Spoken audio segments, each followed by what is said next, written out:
ChatGPT Plus is free for college students through May. Here's the thing. You've got a lot to do between now and then. Studying for finals, writing papers, trying to keep your life on track, and ChatGPT can help with all of it. It can quiz you for your econ exam, make a study guide from your French notes, plan out your meals and study breaks. It can get really specific on how you like to learn. It can even help you come up with ways to stop procrastinating. So from now until summer break, take advantage of all the ways ChatGPT can make your life easier. Restrictions apply.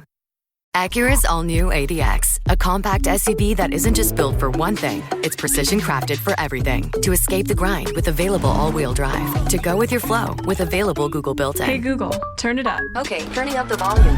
And crafted to be heard with an available Bang & Olufsen premium sound system. The all-new Acura ADX, crafted to match your energy. Acura, precision crafted performance. Take your vibes and go, go, go, go. Google is a trademark of Google LLC. Last week was our first playoff game, and my plaque psoriasis was so itchy under all my gear. Sometimes just thinking about scratching could take me out of the moment. And then my doctor told me I could get clearer skin with a pill called Otezla. Otezla apremilast is a prescription medicine used to treat adult patients with plaque psoriasis for whom phototherapy or systemic therapy is appropriate. Otezla can help you get clearer skin after just 4 months. Okay, ready for the next game. Talking to my doctor about a pill was a total game changer. Don't use Otezla if you're allergic to it. Get medical help right away if you have trouble breathing or swallowing, swelling of the face, lips, tongue, throat, or arms. Severe diarrhea, nausea or vomiting, depression, suicidal thoughts, or weight loss can happen. Tell your doctor if any of these occur and if you have a history of depression or suicidal thoughts. Live in the moment. Ask your doctor about Otezla. Call 1-8444-OTEZLA or visit Otezla.com for prescribing info about cost, and more. You're listening to Saucepans and Sidesteps.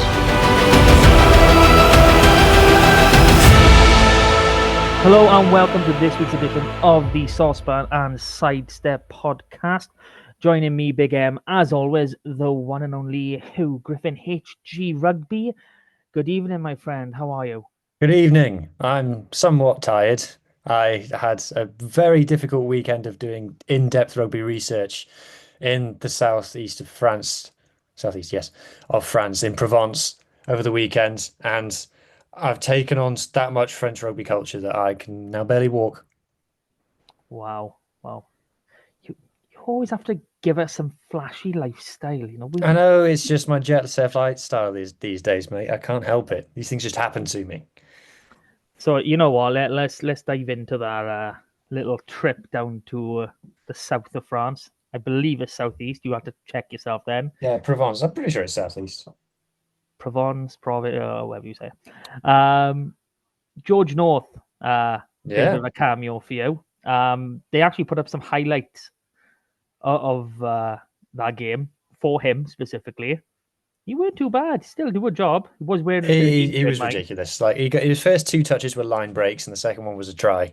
When you see him on the pitch, he's like massive. You're athletically quite a lot more gifted than all of the other players on this pitch, and something that really came off was how vocal he was. He was always pointing, he was always bossing, he was always organising people around me. He was like a second playmaker, like telling Goppers when to do it, and he was making it really clear. And I guess he's having to do a lot of it in his third language, being French.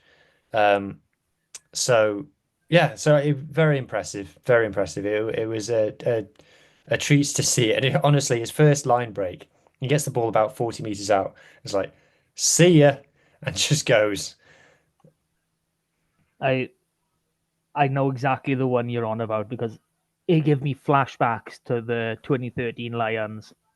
Honestly, just his running style is so identifiable. The way he moves his body, you could cut off the head and just show anybody that run. You know that's George. Yeah, it's the way he holds the ball in two hands. The way he holds the ball in two hands, just something about that is so George North. I also saw on the Saturday, I saw Toulon versus Toulouse.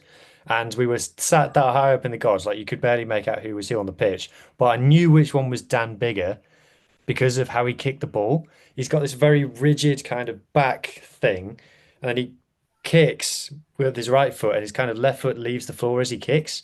It's so distinctive I'm like, that's big. I can tell just by how he's kicking the ball. And my mate who's with me is like, I've got no idea what you're on about. But yeah, so I saw that. And Tom Francis was playing for France as well, and he absolutely murdered Biarritz's scrum. Ooh, Tom Francis. What could we do with a player like him in Wales? You know what I mean? Okay, that's your sunny side trip to the southeast, east of France. So we were actually going to talk about something a bit further south than that. We get to talk about something that happened in Johannesburg, a lot further south, but a lot higher up, almost 6,000 feet in the air. The Scarlets taking on the Emirates Lions. Now, last league match, we destroyed the Leinster Lions. This time, the Emirates Lions. Do you think Lions are any good against Dragons? It was just clearly any rugby team called the Lions just isn't very good, isn't it? It is true. It's just a fact of life, especially when there isn't any Scarlets involved. Yeah, exactly. Okay, so onto the game. 32-22?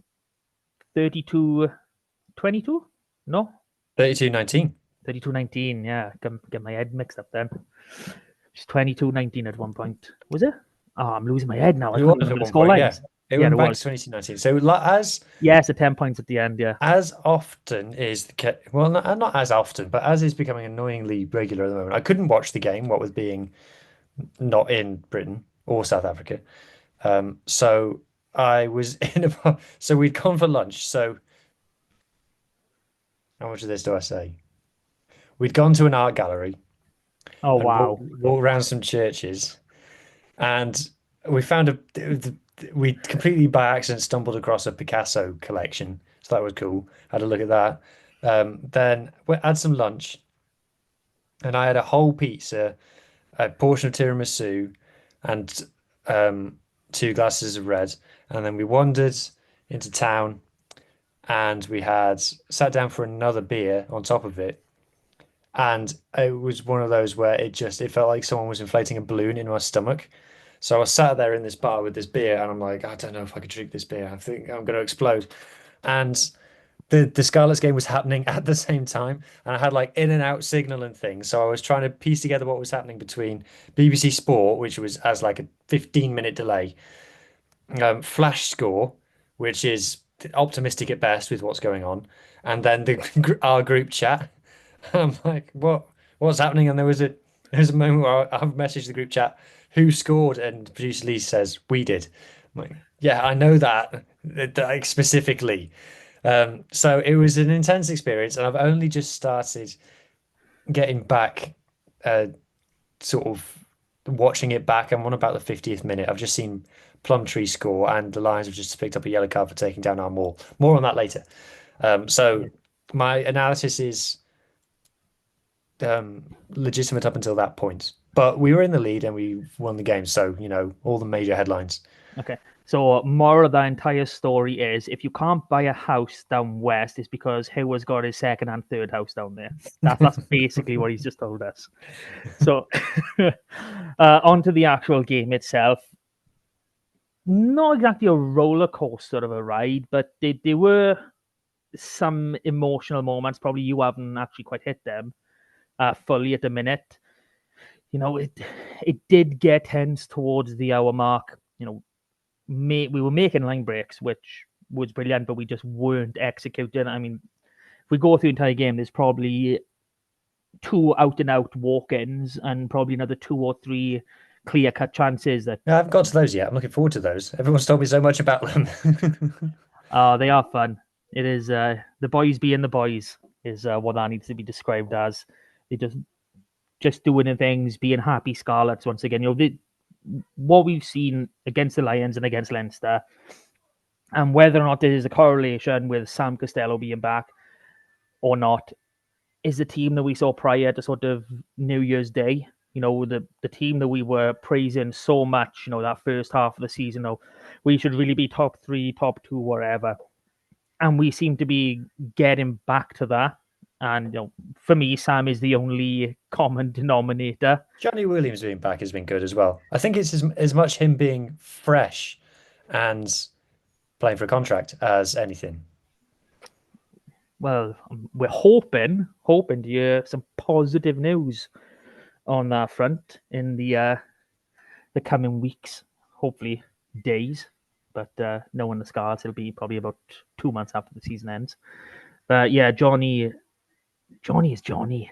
I mean, the little video they posted on Instagram of them arriving in South Africa, the plane trip over, in and around the airport, the look he just gives to the camera when it pans to him, he just looks like he's not going to be someone's best friend by the end of this weekend. Someone is going to be cursing his name for the rest of their life. He just had that sort of grin about him. You know something. Well, he's head of the cool kids table. We've known that for years. I know, but that cheeky look you see certain kids have. He just personified that massively. And I'm Johnny Williams. I do's what I wants. Basically, that was, I really loved seeing that sort of content, and I hope we get a lot more of it. It is really good as a fan to see that, especially when you can't make it out there. But in all seriousness, Johnny was excellent as well. It's like we talk a lot about how good Eddie James is, and Eddie James is and more of an all-round player than Johnny. Johnny has, well, yes, he can do the same things. Johnny's shown a lot more skills this season than he has previously. I don't know whether because Wales were coached by Gatland, he felt he needed to prove he was a crash ball or whatever, but he's been a lot more kind of flary this season, yeah. I think obviously him playing 12 and 13, that has contributed to it, obviously similar but also massively different skill sets at the same time, and to have someone who can play both positions to the level that Johnny can is, you're laughing, absolutely laughing. Not all good though. See this? Disgraceful. Oh no. Jumping out of a tackle. Was it out of the tackle or was it to avoid the tackle? That's a question. Both his feet are off the ground, Mark. That's all I can tell you. Both his feet are off the ground, therefore he has jumped, therefore he should have had a red card. Yeah, but has he jumped to avoid a tackle or has he jumped? It's just a still image, Mark. I can't tell you any more than this. I know, this is a poor image to pick. We really should have avoided this controversial subject. While we're here, the kit situation. Oh no. It just is so wrong. I don't know why they've gone with this. And it's because the Lions have got black shorts and a red top. So we've had to go for reddy bluey top and blacky bluey top and red shorts to avoid the clash. But it's just one of them where you go, hang on a minute. How is that a clash? Why if you look at the bottom half, the socks count as much too? I mean, I don't understand why patterned blue, navy, black, whatever color you want to call it, shorts would clash with all black. I don't understand. Well, are alternate shorts actually that color? Or are they just black? I've got a feeling they're just black. They're the same pattern. No, I think they're just black. Hang on. They're the same pattern. We'll figure this out. Don't you worry, listener. We'll get to the bottom of this. Oh, Jack's going to be really annoyed. We have to pause this. I know. All right, so that's Johnny. Johnny in a nutshell, absolutely amazing. There's, quite frankly, as a 12. Oh no! What, you're wrong? No, the picture of Joe Roberts of him wearing the alternate kit to promote it is just he's wearing jeans in it. Go on the bloody website, the club shop. Don't you telling me that the Scarlet's website is the answer to this situation? No, the club shop. It's on the Scarlet's website. All right, hang on. Slight difference. Right, I've got something here. Here we go. Google Images. Just make sure my tabs are legit. Yeah, cool. Right. What's he been looking at? There might be a birthday present on one of the other tabs. You never know. Right. So here we go. So this is them posing with them big lorries. And it's a bluey black. I hadn't noticed the socks really up until now. Some socks are quite nice. I'm sure I've seen the kit as matching. You know what? This is a case for the club shop now. This is obviously you carry on. I'm not sharing my screen. That's only for the community section. Right. Okay. No. What were we talking about? Was it the game? Johnny was awesome. Yeah. Yeah, let's talk more about the game. Let's talk our first half, because the first half was really good, especially I'm the just ending. enjoying this whole thinking the Scarlets are good, expecting them to win a game, and then they do. It's just nice. Yes, it is. Okay, back to the short. Okay, so it's like 66% is all black, and then the pattern is on the sides. So I don't know. I don't know who wins that one. I really don't. Okay, yeah, Scarlets are good, really, really good. Should be winning South Africa. Should be doing a double in South Africa, but we'll come on to more of that later. Blair Murray's good. He's not so bad. He's not so bad at all. Yeah, I'm enjoying Blair Murray playing for the Scarlets at the moment. He seems, I'm not really apart from Tommy Rog, who didn't get the ball much in this game, but as a winger, sometimes that can happen. In fact, I'm going to have a look at his stats in a second to see how many times he actually did touch the ball. Because I'm thinking back in my head now, and I can't remember a single time. But I'm not convinced by either Blair Murray or Ellis Mee under the high ball. But with the feet on the floor, can't fault him. Yeah, I mean, with Blair, there's the obvious drawbacks of his height. Like, what is he, 5'8"? Might be a little bit taller than I. Might be doing him a bit of a disservice by you. But and obviously, height is no correlation of skills in the air. But competing against someone who's generally at least 6 foot, you're at a disadvantage to start. I mean, he does have the skills. He can do it. He can be a nuisance. But as a defensive 15, where you're not always running onto the ball, that can be an issue. Obviously, people outside of the Scarlets don't seem to care as much at the minute, and we're kind of stuck in a position where it seems that we have to follow suit, which may or may not be great. Ellis Mee, yes, he should be doing better under the high ball, given he's on the opposite end of the spectrum. But at the same time, he is that few years younger. This is this first season in a professional setup. Regardless of what you can say about Blair, the NPC is a professional setup, so he has been in and around that for a good few years. Whether or not they class that as they are pro is another question. But for Ellis, he hasn't come up against many professional defenses, so he hasn't had to be tested in that way. So he's got the raw materials. He's got a lot of skills up to a high enough level to be, in that Wales chat. So for me, just give him time. He'll learn. He'll learn when to go, the timings of everything. He'll get that because he has that sort of quality. And I mean, obviously, I'm assuming you've got Tommy Rogers' stats up by now. No, sorry, I didn't even look. He didn't even look. Yeah, and I'm actually trying to think back myself, and I can't remember seeing him. Watch now, we'll have like 6 carries or something. We were like, oh crap. But he is primarily our chaser because he is so great retaining ball. One carry. One carry. Well, that tells you the style of play we actually enforced in this game, because you called it quite a few weeks ago when we first started discussing the Lions. You give them the ball, they don't want the ball. So yeah, they dominated possession and territory, and they did nothing with it. And we didn't dominate possession or territory, and we scored 4 tries. We just scored more. There you go. Love it when a plan comes together. So basically, we're exactly the same team, except how we managed to execute our tactics properly. Yeah, we did.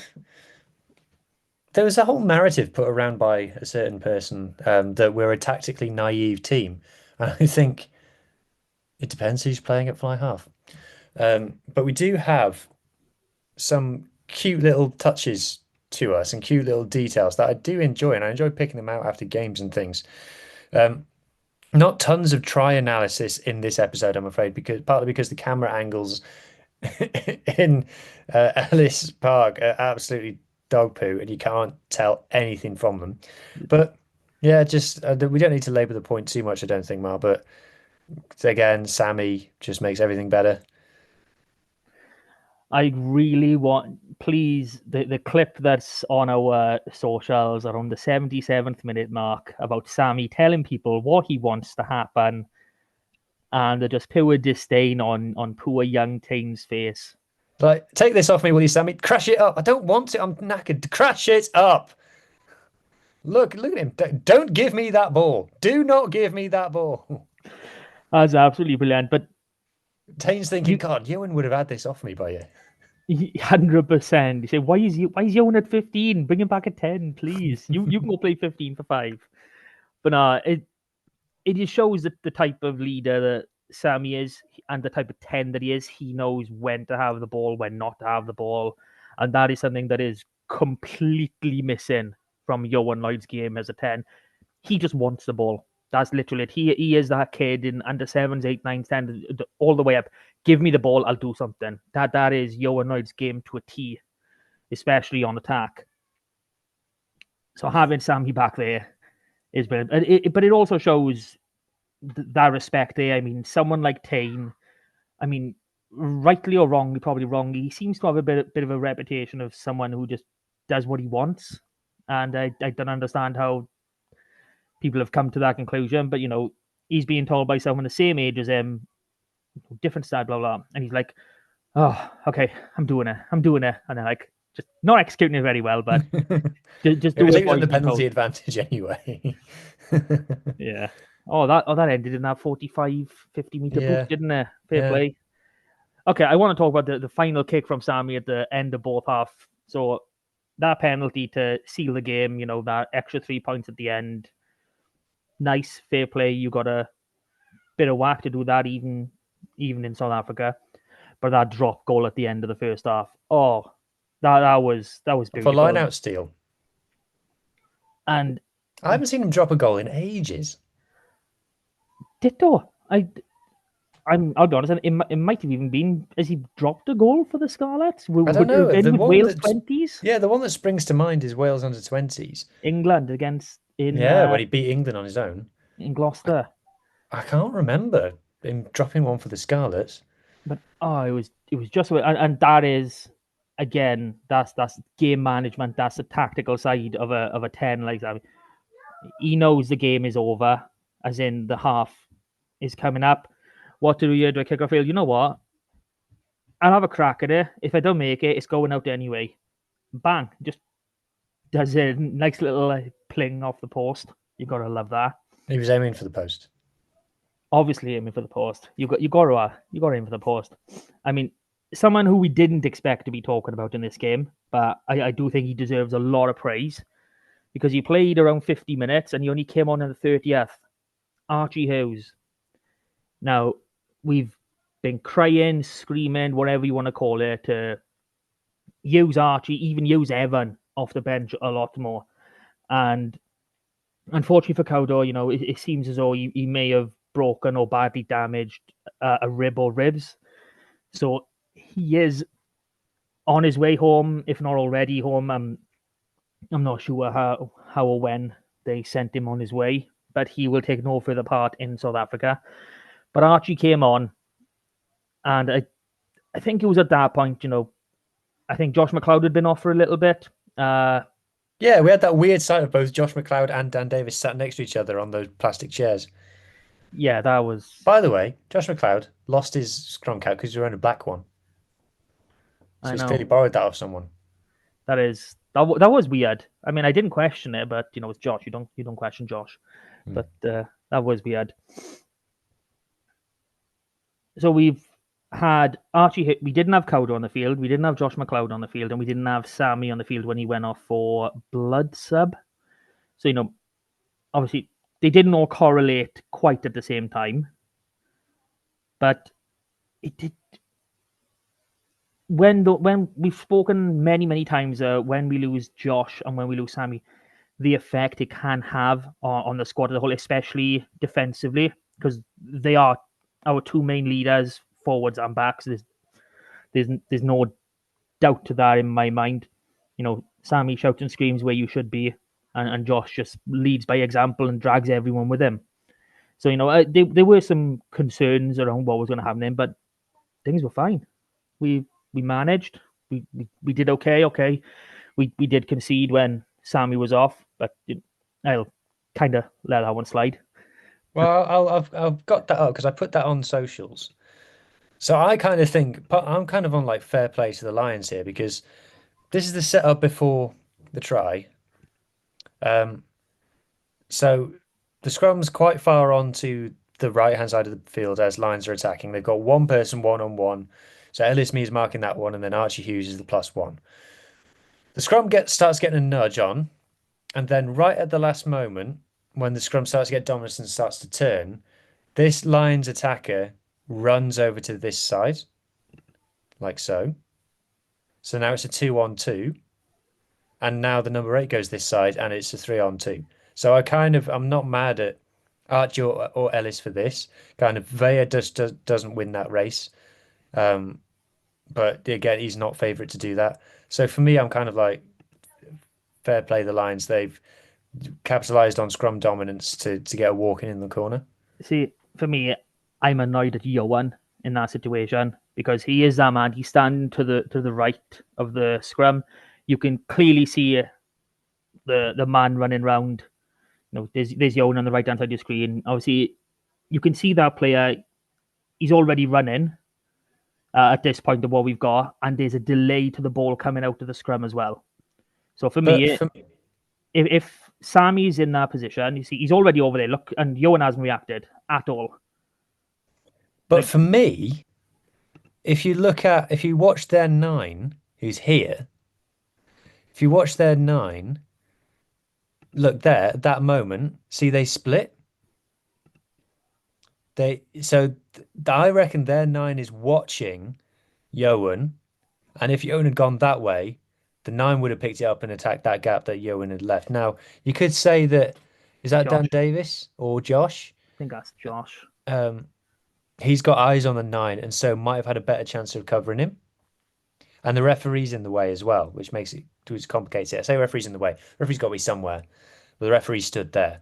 So for me, that's the 8 and the 9 working together, and the 9 has just gone, if Johan doesn't go across, go that way, you're taking it. If he does go across, I'm taking it, I'm going that way. For me, that's what I think is happening. Now, looking back on that again, you can see that their 9, when he does run, ignore what's going on over here, watch their 9. Is there a gap there? Would he have gotten through? Is the referee in the way? But I think you're at that point, you're asking a lot of Johan Lloyd to be able to make that judgment call of, nah, it's all right, the referee's in the way, he'll get in the way of their 9. You have to remember that this is all in slow motion as well. I'm showing this, so I don't know. For me, I'm kind of on the page of fair play Lions. I know they've well worked. Obviously, you've got to play what's up against you, and there's probably a reason. They had plenty of scrums. In this game, there's probably a reason they waited till this moment to try a move like this. But, it's numbering up behind and in front. It's something I would have expected Johan to be calling his men over. Look, I'm going that side, filter over, that sort of thing. Just number up and just organize yourself as you're going through. That's what I would have hoped to have seen in that one. Yeah, but that's that. So last. Oh, sorry. What did you want to talk about? I want to go back to Archie. He was brilliant. Okay, yeah, fine. He came on, and obviously he's had a bit of a tough time this season. Not had many minutes, and the start that he was given, away to Gloucester, not setting him up to succeed is probably the nicest way of putting it. But he showed so much of that promise, so much of that potential that we've all been talking about probably for the last 3 years. Since we saw him, really dominate, probably alongside Harry Williams in the Wales 20 setup. So yeah, he was awesome. Love seeing it, and I've got no problems with him carrying this on now into this next match. So yeah, shortened version. Yeah. So I'll talk about that first. So if Caldor has played his last game this season, we've spoken about how we wanted like the 9s to share the load a bit more, but the fact is that Caldor has started 17 out of 17 games, and he has touched a rugby ball more than any other player in the URC this season. Maybe even any other player full stop. Can't many more 9s more experienced than him still getting the same minutes. So he's got nearly 5 kilometers worth of kick meters, call it 5 kilometers, nearly 900 passes, nearly 200 kicks, and 5 tries and loads of other stats as well that you can see on the screen now. He he's he had a bit of a dip mid-season when we dipped, Yeah, but I still think he's had one of his best seasons for us in 3 or 4 years. yeah, I can't argue that.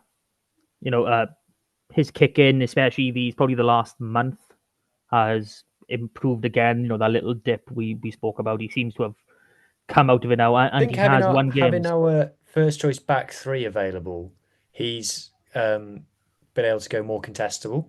Although to be fair to Max Page as well, he's had a good link up with Caldor in terms of chasing kicks and stuff, what to go over, especially the little dinks over the top.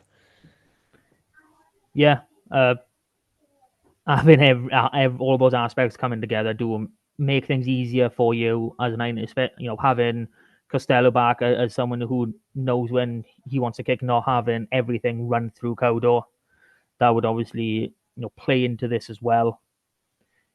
When everything is on you, it doesn't matter how experienced you are, how great you are, it will tell in ways. And 17 games on the bounce in the league out of 17, you can't expect them all, especially when majority of them are 75 plus minute games. You can't expect all of them to be 5-star top out of the draw games. So credit to him, especially given his age profile as well, and the work you get through as a 9 anyway, like those cheat lines you're constantly running. So you're obviously back, and that's not to mention running ruck to ruck to ruck to ruck to ruck.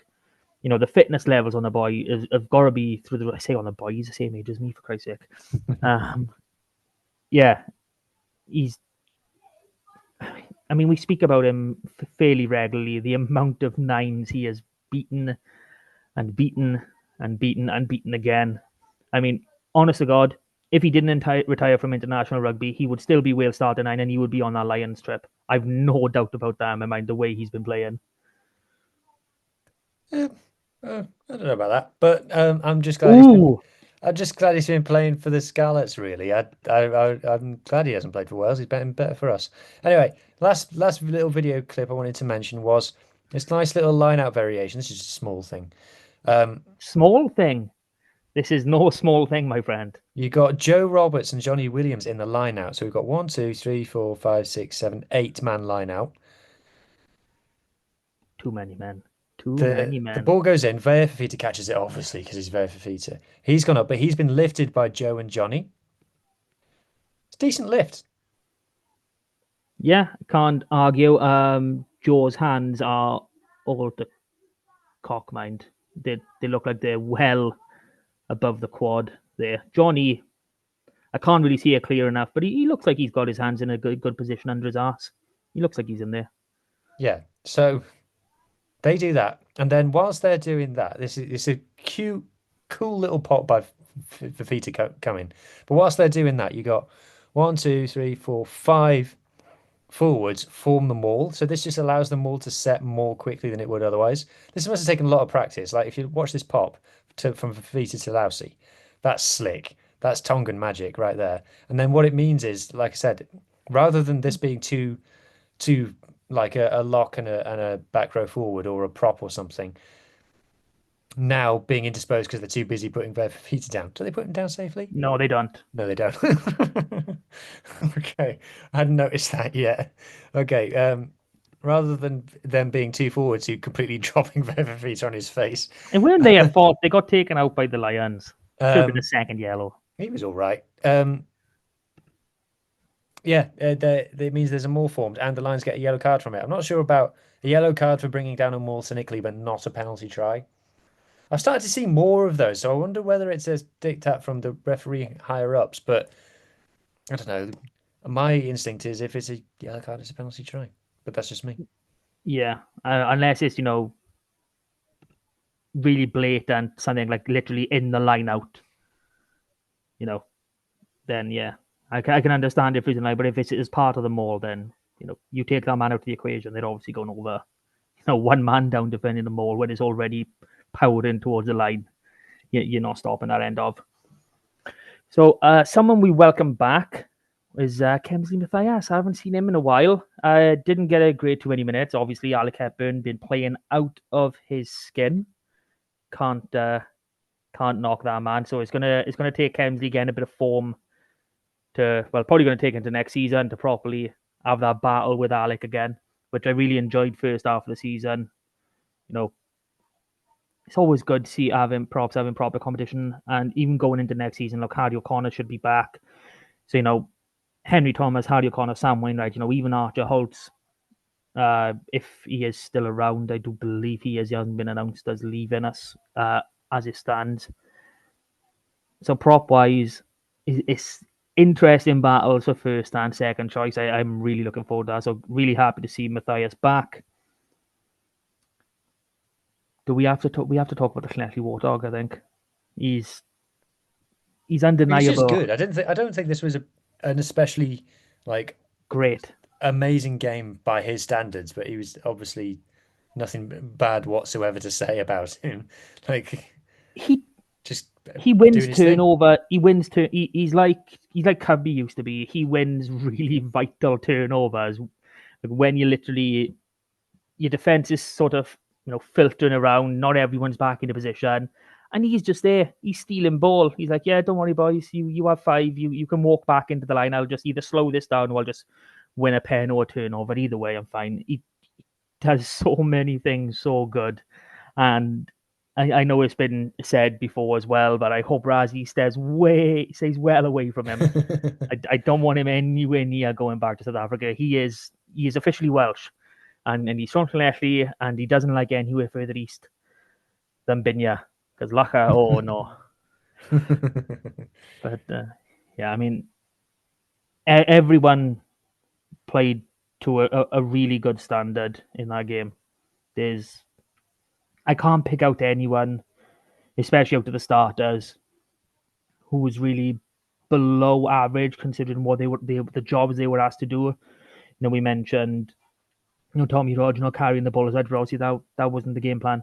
We weren't using him for that.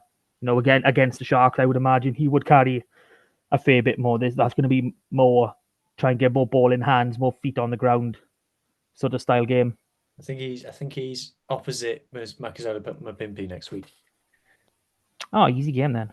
Easy game. That'd be a good battle actually in the end. I mean, let's be honest. We've got a history of our Welsh backs taking on some of the best South Africans and putting them in their place, or putting them in their pocket. I should really say. Yeah. M and Huw had a good time. Yeah. Tommy Rogers thinking, I've already skinned Curtly Aaronson once this season. I'll just skin you. Not much else to say about this game, really. It's just we were in the lead for the whole game. Yeah, we had a bit of a wobble in the middle. Yeah, we put a couple of balls to ground. But we won. Like I said, it's just nice seeing the Scarlets a game that we should have won. We did win. Yay, Scarlets. Another 5 points in the bag. What's that, 20 in the last 4 games? That's perfect. Is it? Yeah. Ospreys, smashed. Dragons, smashed. Leinster, smashed. Lions, smashed. Sharks, I'm in the future, sorry. Some would say that makes us good. More on that later. So, do we have anything else to round off this game? No, I don't think so. No, I don't think so.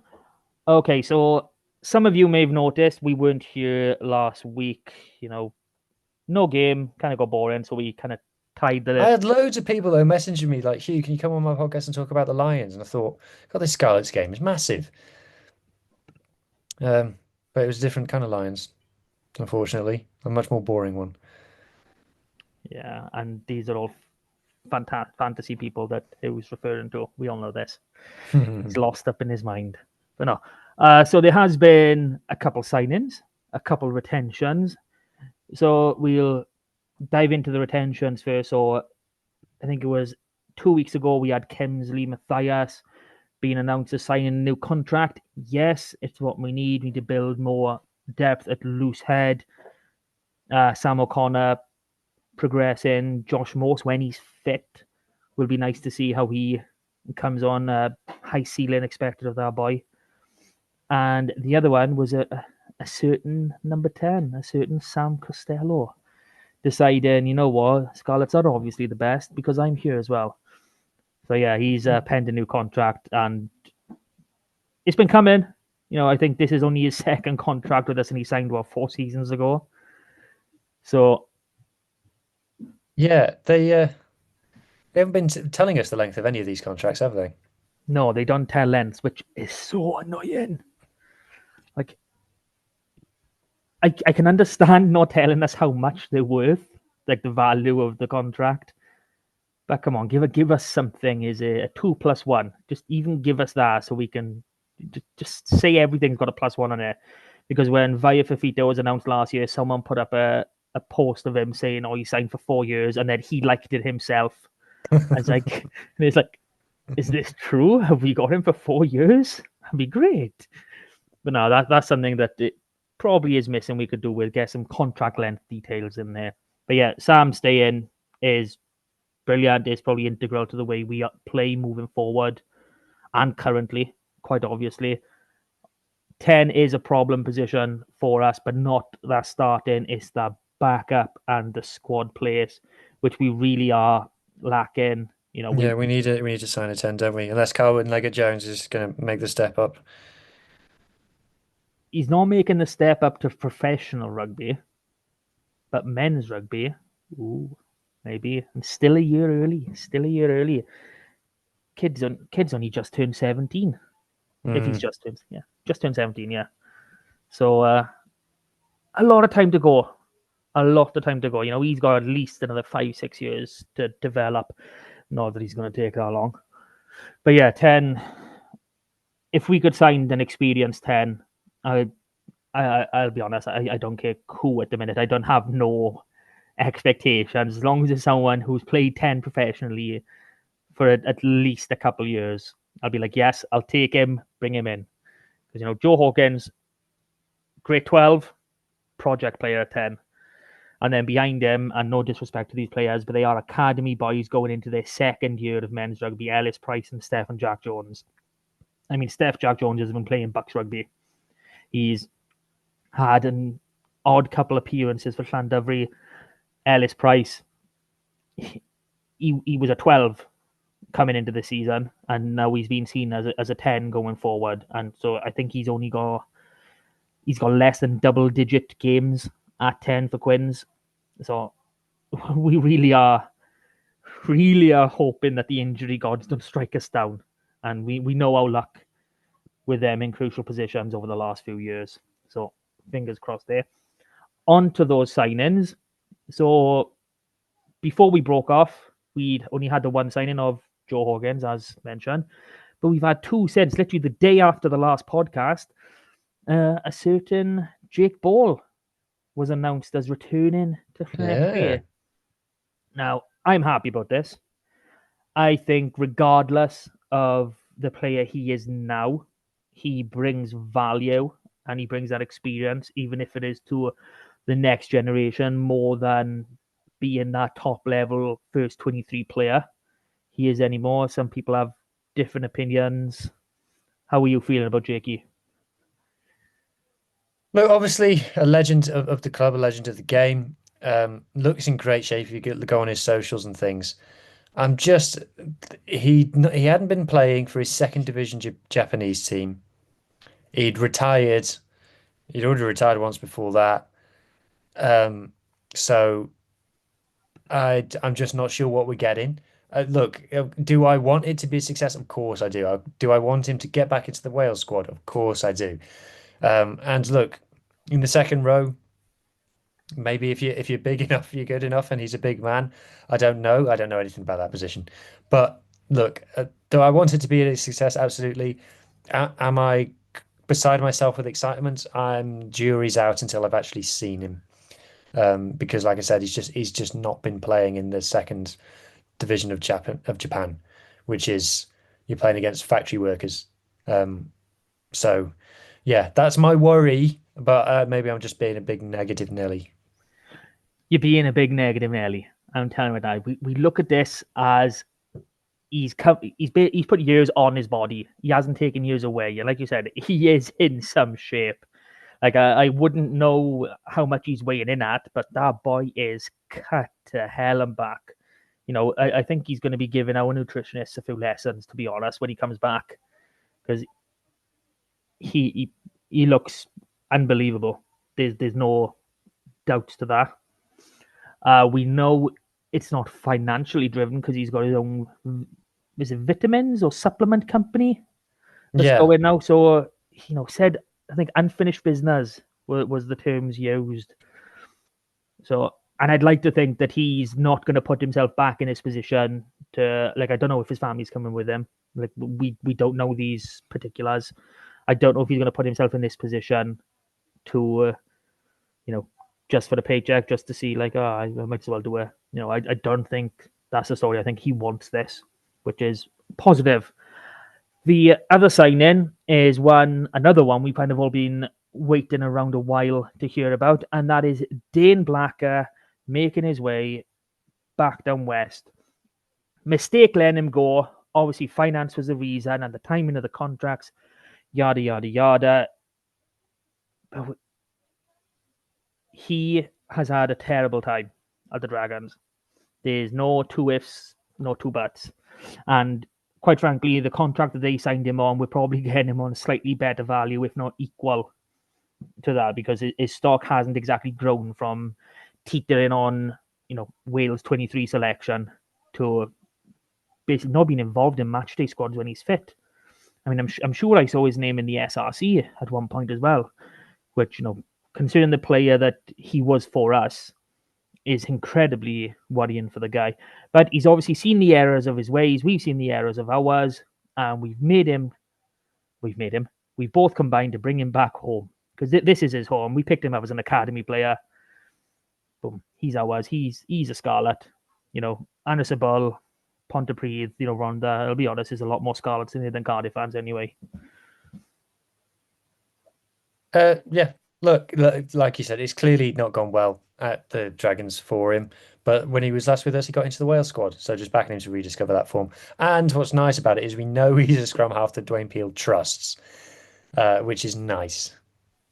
Yeah, that's going to be a good one. And I'll be honest, I'm hoping after this trip to South Africa, he starts trusting Archie, because there's no reason why he shouldn't.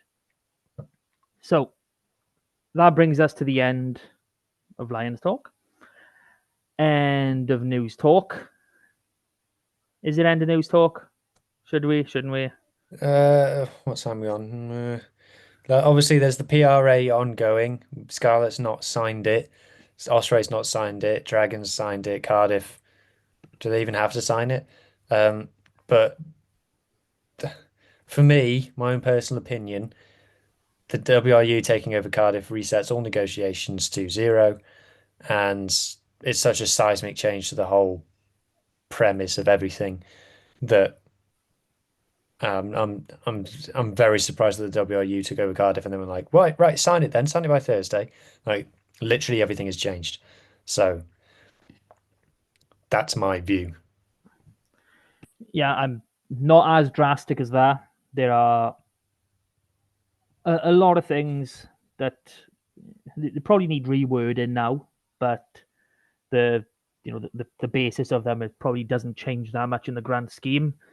The main one that people seem to be getting on, and one of the reasons why it's not being signed, is reassurances that Cardiff won't be unfairly funded, because that is something that's been in this PRA, because in the last one that they signed, you couldn't fund one club without giving equal distribution of monies to the others. And obviously they're not going to, as far as I'm aware, they're not going to cite some legal action to claim on some money that the Dragons apparently had or didn't have that was extra during their time under WRU ownership. But this PRA doesn't include that.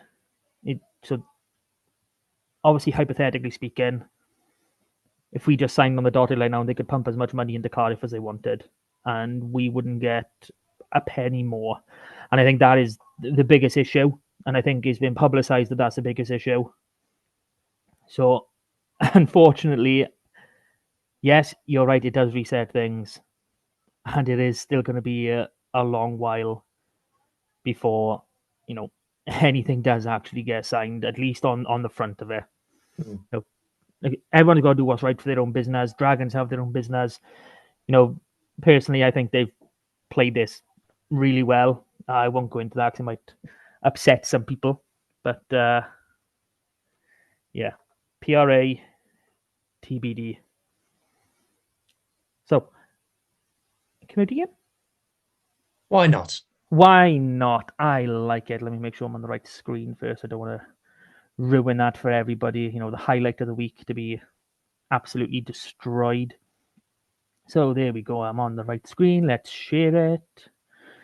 I'm sharing my screen. Who's looking really different? Okay, so it's been a little while, like we said, that 2-week gap. I'm not running through all fixtures, but there haven't been any. So I will go over the last couple of weeks with the SRC because they were 2 really big weeks. So we had the quarterfinals after the last podcast we did, and it was Llandyfri at home to Pontypool. That was televised. That was a great game to watch. Up until the 77th minute, Llandyfri and Pontypool, it was a 1-score game. It was always a tight affair, but Llandyfri never looked like they were going to lose it. And then, a couple of tries in the last 3 minutes really put that scoreline out there. So 39-20 is how that finished. Only 3 boys involved in that game. So Ed Scragg, Morgan Jones, and Serenagame Jack Davis with a try. Hell of a performance in that game. Absolutely unbelievable. The other quarterfinal was Carmarthen Quins travelling down to undefeated at home Ebbw Vale, and they pushed them all the way. Again, it was something like a 78th, 79th minute penalty that turned this into a 2-score game. So 45-35 is how it finished in favour of Ebbw Vale. So Quinn's going to be so proud of that performance. And we look at the Scarlets boys they had involved. They had Keanu Evans in the starting lineup and they had Callum Woolley on the bench. And Quins have, throughout the entire season, had 6, 7, sometimes more Scarlets boys in that 23. And all them boys are injured. So it just tells you how much of a job this was for this, Carmarthen team to go down there and even come playing close. for Poe and beating Leon away. But yeah, we got to sneak in some Caro into a Palotu chat in here somewhere. He's having the time of his life. I don't know if you saw the little video of him. He was high-fiving all the little mascots. Only player to do it, mind. Just so cool. He's a cool guy. He cares so much, which is absolutely brilliant. Okay, so that was a quarterfinals done and dusted. Quinn's out, unfortunately, but scoring 35 away to Ebbw Vale is not to be sniffed at. It is not to be sniffed at. And do you want to talk for a quick moment, and I will tell you how many people have actually scored that many at Ebbw Vale? Talk about Jack Davis. He's amazing. Okay, well, the kind of clip that I've seen from Jack Davis is in the next game against Ebbw Vale away, where Llandyfri actually did manage to score 35. More on that in a moment. But Jack Davis was obviously on the bench against Benetton first game of the season and hasn't had another sniff since. Obviously, he probably would have been capped at the end of last season, but he broke his leg, and that's when Max Page got his opportunity, and obviously the rest is history. But yeah, Jack Davis couldn't really be doing much more to hammer the door down in terms of getting Scarlets recognition. It just, unfortunately, he's got the full Wales back three plus Max Page in front of him. Don't forget about Tommy Lewis, by the way. So our back three depth is ridiculous. I don't see when they're going to get a game. No, Quins are the only team to score over 30 points against Ebbw Vale this season. That includes Llandyfri coming really close with 29 and 28 respectively.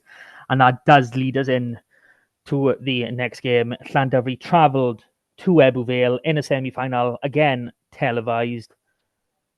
21-5 up at half-time, Llandyfri were, and they looked for all money. Jack Davis was just he was playing for fun. Line break here, try assist there, line break here, try there. He was just amazing. He really was. And it is hard to see, where we find room for him because we literally don't.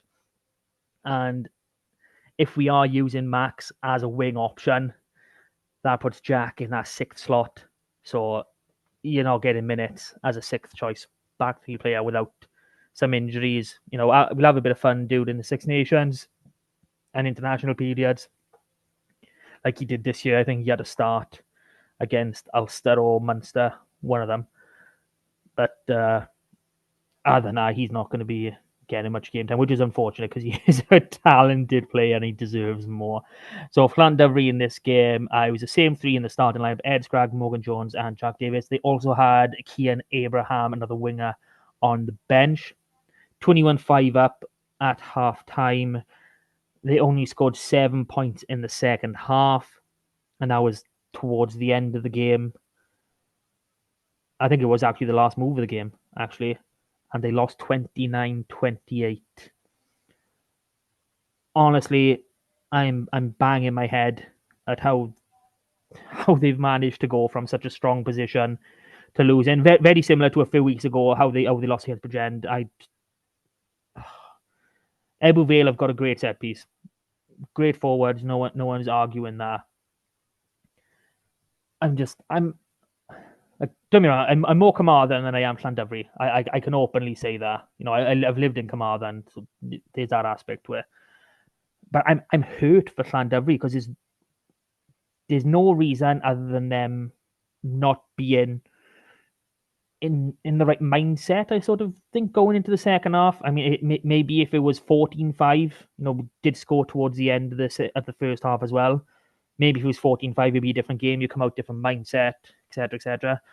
But I'm just hurt, and I hate to feel how Eros and the rest of the boys are feeling about this. But me as a Scarlet, as someone who's been following the SRC all season, loving watching these guys play, and seeing how they're doing in all these games, it hurts. It really hurts. But it does mean for the first time since 2022, the top tier of Welsh domestic rugby will not have the name Llandovery written on it. So that's sad. I don't know how you were feeling. Did you catch any of this game? No, only the clips of Jack Davis and stuff. But obviously, the Llandovery having to make do with just the one trophy this season. Just a shame.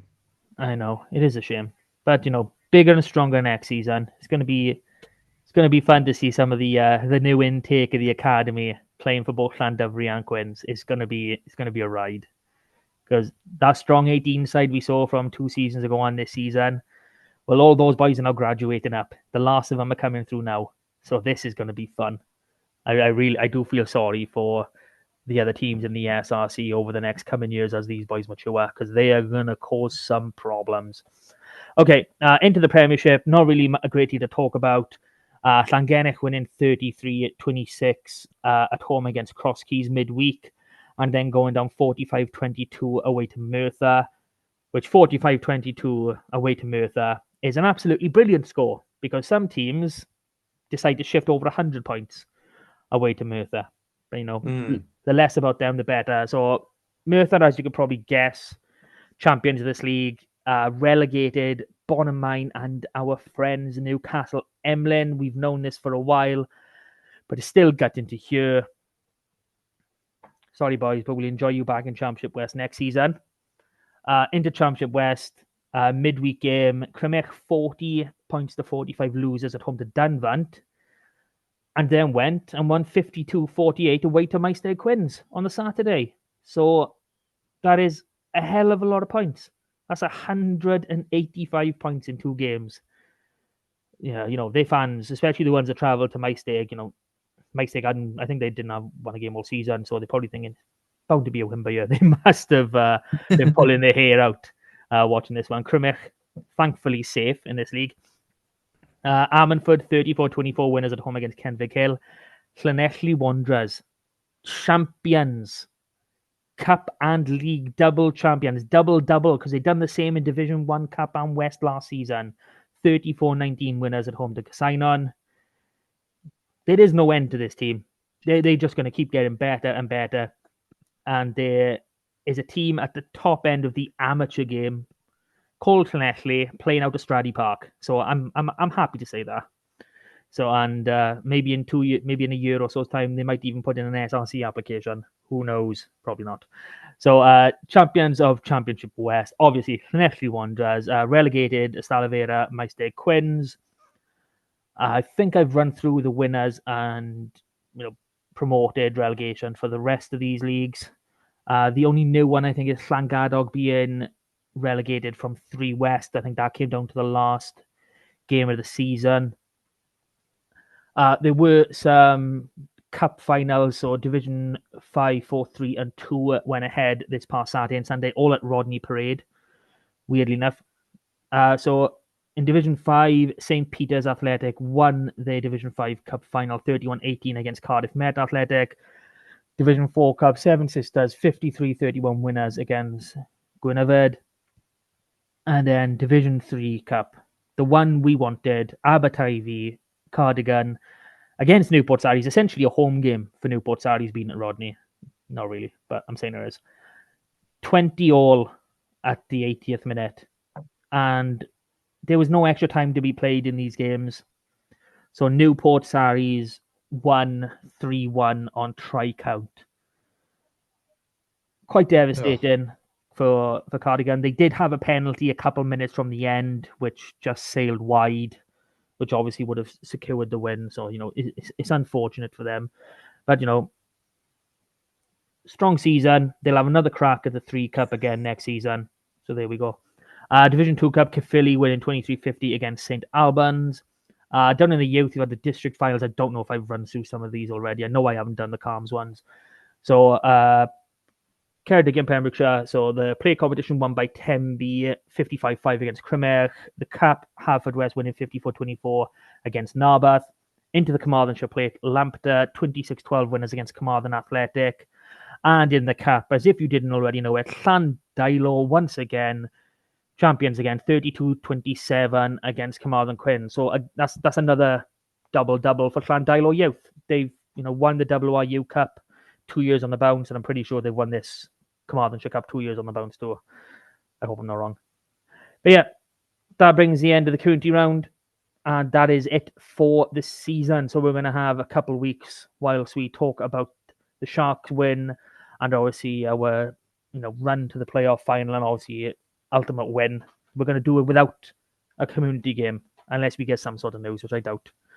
But there we go. Well, Mark, we might not get any news, but there's one thing that we do keep getting. I'm confused. What do we keep getting? We've received a letter. No, a letter. Are you kidding me? It's from Jack from Locker. Didn't know. I really didn't know. He says this. Dear Saucepans and Sidesteps, this doesn't mean that you're good. Yes, you may have won 4 league games in a row and your first URC game in South Africa, but this doesn't mean that you're good. You may have beaten Leinster and the Bulls and come within a kick of beating Glasgow, but this doesn't mean that you're good. You might be 6th in the league with 17 games played and a points difference of plus 54, but this doesn't mean that you're good. Your backline may be a full homegrown. Your backline may be full of homegrown talent, bolstered by excellent recruitment, such as the previously unknown players like Blair Murray and Ellis Mee. But this doesn't mean that you're good. You may have a superb set piece with 96 scrum success and 90% line-out success, both well within the top 10 in club rugby. But this doesn't mean that you're good. Just don't ask me to explain why. Yours, Jack from Lucker. Well, what are you saying, Mark? Because I take a glance at social media. Just because we keep winning games doesn't mean that we're good. Is the lesson that I'm learning? Yeah, and I can really explain it. We're not good. We're not good at all. We're great. That's what he's trying to say. Honestly, we play well when we've got our first 23, first 25, probably first 28, as long as those key injuries are not the ones taking the hit. We don't have a big enough squad to compete on all fronts. I do think we have a big enough squad to compete on one.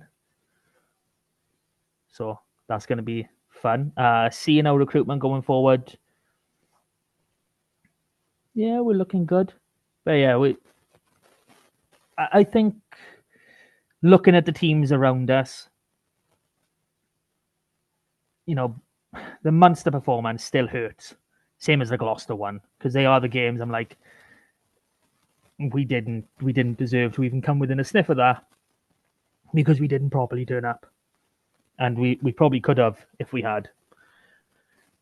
But yeah, I mean, barring those two games, we've been in every single game this season, and we arguably, I'm not saying arguably, we could have won every single game outside of those two this season. So if you're telling me in a season of, what is it, 22 games so far, that we've won, what, 11? Drawn one, but we could have possibly won 20 and legitimately possibly won 20, then yeah, I think that qualifies us of at least good. And, people go on about the finances of Welsh rugby. Oh, we don't have the money to compete. Well, the funny thing about not having the money to compete, you've also got to, if we have that money, what players do we bring in? Because we can't bring in any extra non-Welsh qualified players. We know that. So are there another 10, 20, 30 international standard Welsh players out there that we can bring in?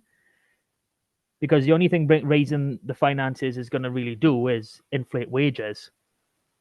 For the most count, we'll probably get a lot more squad players, but we're not going to get more first 23 players. There's maybe a handful of first 23 players, Welsh 23 players not playing within Wales at the minute, and then you're sharing them between the 4 regions. So, yes, we can get better, but I don't think people should be underestimating us for the problems in Welsh rugby because the finances are low, because we don't have that depth, because we've got more than good enough squad to compete in a competition. And compete we are. And compete we are. And compete we will, because we are flying down from circa 6,000 foot in the air to sea level. So, for one... It's Shark Week, Mark. Do you know what that means? Do we have to talk about sharks? I'll be right back. He'll be right back. He's lost his line. He's lost his little notepad. He doesn't know what to say anymore. And so, yes, it is Shark Week. But before we dive into it, I'm really happy with the way the fixtures have unfolded. For those audio listeners, there is a shark on the screen. I don't know where it's come from. It looks deadly. It looks dangerous. It looks like it's about to eat something. I mean, his teeth are flayed to the side. I mean, wow. I mean, hello, Mr. Shark. It's all right, Matt. It's just me. Oh, it's who? It's a shark hat. It's the shark hat from last season. God, if people remember this, fair play to them. I'll be honest, I forgot. I had a nice little memory boot just then as it popped on my screen. I've been waiting all season for this. Quite literally. 18 games you've had to wait for this. Literally all season I've been waiting to bring this back. So yeah. We've never played Sail or anything. Nah, they're not real sharks. They don't have any sharks around Sail, do they? They don't even have a sea. No, I don't even have a coastline. But they unless there's a beach in Northwich I've never been to. But yeah, so we're playing the Durban Sharks where they actually do have sharks and they have like shark attacks and everything. Well, is it the Durban Sharks or is it the Natal Sharks? Durban Sharks, I think. Well, it's a Hollywood Bets Sharks. Hollywood. I've never been to Hollywood Bets, but I don't know if it has a beach or not. I mean, if it's got sharks, it's probably got a beach. I think that's safe to say. Yeah.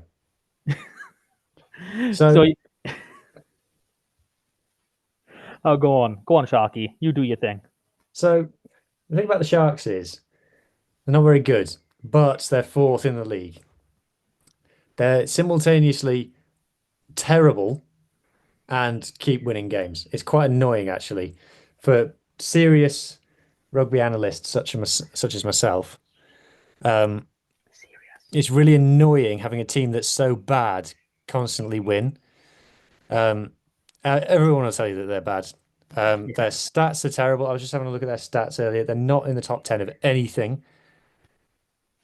Um, they're if you watch them, they quite often lose the first half and they just look a shambles. If you check social media during a Sharks game, there'll just be people going, "Oh my God, this is the worst team I've ever seen in my life," and then they just win by like a point every week. Um, so yeah, they're just the thing about the Sharks is they've got really, really, really good players, Yeah. but they're coached awfully. They're I hand on dorsal fin or whatever a shark does. Um, there's if Dwayne Peel coached the Sharks would win the URC comfortably and probably get to the semi-final of the Champions Cup. That's how badly they're currently coached compared to the talent that they've got. Like even their not famous players like Lorenzo Julius is amazing, but they're just an absolute catastrophe on the pitch. But they might rotate because they've already got fourth sewn up. Although there is a chance they could go third because Glasgow are kind of falling off a cliff a little bit.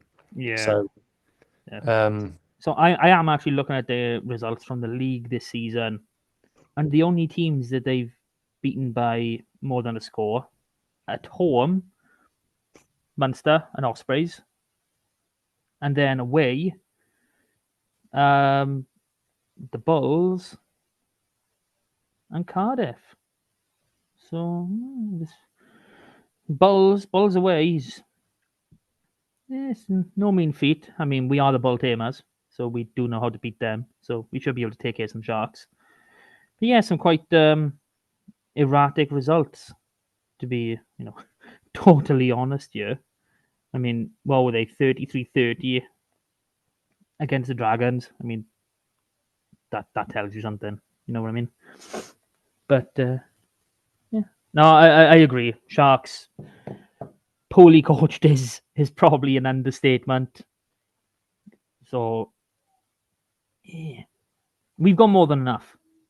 I reckon we've got more than enough, and we play the way we have against Leinster, the way we done against the Lions.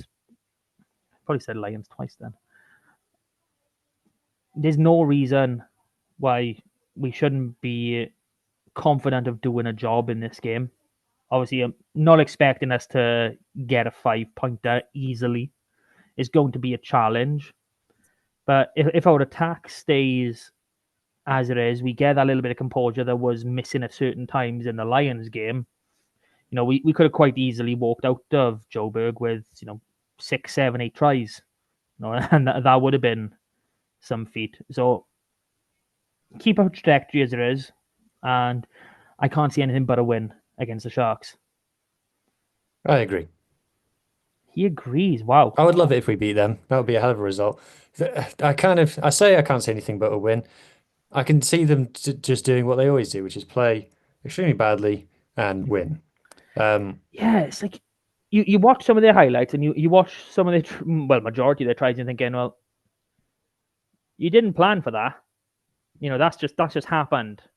Sort of thing. Not like a magical break of 80 meters, whatever. They do happen, but it's there's no rhyme or reason. It's just someone making the right decision at the right time, and boom.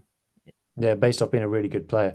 Like I said, Makazole Mapimpi being one of those. Lorenzo Julius, I guess, is the not famous Sharks player who you need to watch out for. They call him the Boogeyman. Boogeyman. Hell of a play. Scored against Toulouse earlier in the season. Um, who else? I Do mean, they they're have? all good. They got this guy called Sia Khaleesi, he plays number 8. Yeah, He's decent. playing number 8, is he? What do you Yeah, think? he's been playing on number 8 all season. He's been a man reborn. He's been amazing. So basically, they saw Tane Plumtree playing at 8 and thought, you know what, that'd be good for Sia Khaleesi. Well, John Plumtree, Tane Plumtree's dad, is coaching the Sharks. So sorry, Tane. We've just slagged off your dad. But, Hey, if we can't slag off his dad when we're facing his team, when can we slag off his dad? yeah. So, Basically, I've got nothing else to say. I expect the Sharks to win this, but play really badly. Oh, that hurts. That hurts me deeply. I think we're gonna do this one again. You know, we've had our bad performance against the South African team this season, and that was the Stormers. And that wasn't even bad. That was probably Shall we just quickly average. talk about the permutations? Because we've got to, We got we to might watch know rugby on a before this Friday game. night. Huh? We've got to watch rugby on a Friday night when we're not playing. Yeah, That's the exactly. We permutation. might know before kickoff whether we're in the playoffs or not. I think basically what needs to happen is Cardiff needs to beat the Stormers and then uh, another one. Edinburgh need to beat Ulster, which they probably will, for us, both of which getting bonus points for us to not be in the playoffs. That also depends on the Benetton Munster game. Someone winning that, because there is a Yeah, scenario. that can't. If that's a 28-all draw, It could be that 20 all. shafts us. I mean, it only shafts us to a certain point. The way I'm looking, Benetton and Munster face each other in Munster. They're both on 46 points. They play out a draw. They get 4 tries each with three match points. So they go ahead of us by 1 match point. That's 49, 12, 48. This could be 20 points, just 4 tries apiece each. This could be 1,000 tries each. It really doesn't matter because it doesn't affect their points difference in the slightest, which would be a factor later on. So that would mean if in the scenario Benton and Munster both get 3 points in the game, we just need a bonus point. And this comes with the added effect of Edinburgh or Cardiff, one of them winning as well. Because I think Cardiff Stormers might be tasty, I think there might be a few tries in that one. I mean, it's a hard one to call because Stormers they're not getting top 4, but they also don't know where Bulls and Sharks are going to finish up. But So they can't. I thought maybe Stormers will rotate, but they've got they need to secure 5th, I think. They're locked down for the playoffs. So Yeah, they're in the playoffs. They just don't know where they're finishing. yeah, but they don't know what order they're finishing above them either. No. That's the interesting thing. They don't know whether, because if you're the Stormers, you want to go away to either Bulls or Sharks. Yes. So But now Glasgow are kind of fallen off a cliff. They could end up going away to Glasgow, which they ironically don't want. They want to stay in South Africa for sure. well, yeah, and that's kind of the same thing for us. I want to qualify, but I'd love to qualify without having to go to South Africa. And there is a way for that to happen, but it does involve us winning against the Sharks, which we'll do. We know we'll do. I'm just giving you a stern lock, Sharky. It would involve Cardiff beating Stormers. So, blah, blah, blah. We finish 5th, Glasgow finish 4th, and Leinster finish 1st. And I know I'm getting way ahead of myself, but we'll go to Glasgow. We'll do a number of them in the quarters. We'll go to Leinster. We'll do a number on them in the semis. And then we're back in Cardiff to smash another South African team on Welsh soil. And there we are. Why would we be in Cardiff? That's where the final is, isn't it? No, there's the Champions Cup finals in Cardiff. It's home advantage. Oh, no, I'm thinking about that, and I don't think there's any way of us winning the league without having to go back down to South Africa. Oh, yes, there is. Or Dublin. Oh no, we'd have to go Dublin. Unless Benetton or Munster or Edinburgh. unless we finish like 6th, and then one of Benetton or Munster, probably Munster, let's face it, go on a run in the playoffs, and then they knock everybody out, and then Munster come to Llanelli to play the Scarlets for the title. That would be nice. That is a permutation that works. I'm happy with that. So Glasgow, Leinster, Munster at home. Yeah, I can get behind that. So this is this is how the playoffs are going down. It's not a prediction; it's a fact. Yeah, it's Friday night is going to be fun. So obviously Edinburgh, Ulster are playing, Cardiff Stormers are playing, and Benetton Munster are playing. Not in those home and away formats. I'm pretty sure I've botched them up quite massively. But yeah, so come, I don't know, 9:45 on Friday night, we will know 100%, no doubts about it. What we need to do to get in the playoffs, and quite frankly, we're probably already there. So, yeah. Good end to the season. Absolutely. Are you okay with that, Mr. Sharky? Because I know your team is Sharks. You're okay with going out in the, I don't know where would they I'm actually a play? Miami Sharks fan. Oh, you like Rob Evans? He doesn't play for them anymore, I don't think. He did He play. did. Yeah. Is he your favourite Welsh player besides Torrin? Is it Torrin Mael or Kirby Mael who went over there? Yeah, Rob Evans. He's a good boy. We like Rob Evans. Here we go. Okay. Do we have anything else to talk about, Mr. Sharky? No? Okay, so that does bring us to the end of this week's podcast. I hope you've enjoyed it. If you've made it this far, please like, share, subscribe, share with a friend, sell it to the world, please. We're begging you. We need to feed our families here. Who needs to buy his 4th home in Pembrokeshire? Please. Who, as always, thank you for joining me. Thank you everyone for listening, and we will catch you all again next week, celebrating a fantastic win over the Sharks and our 5th place finish in the URC. Bye, everyone.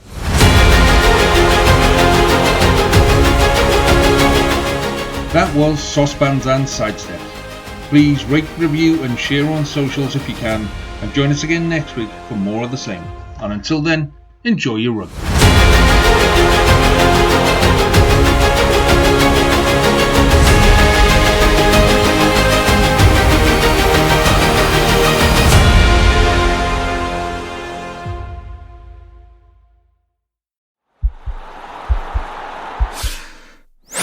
This podcast is part of the Sports Social Podcast Network.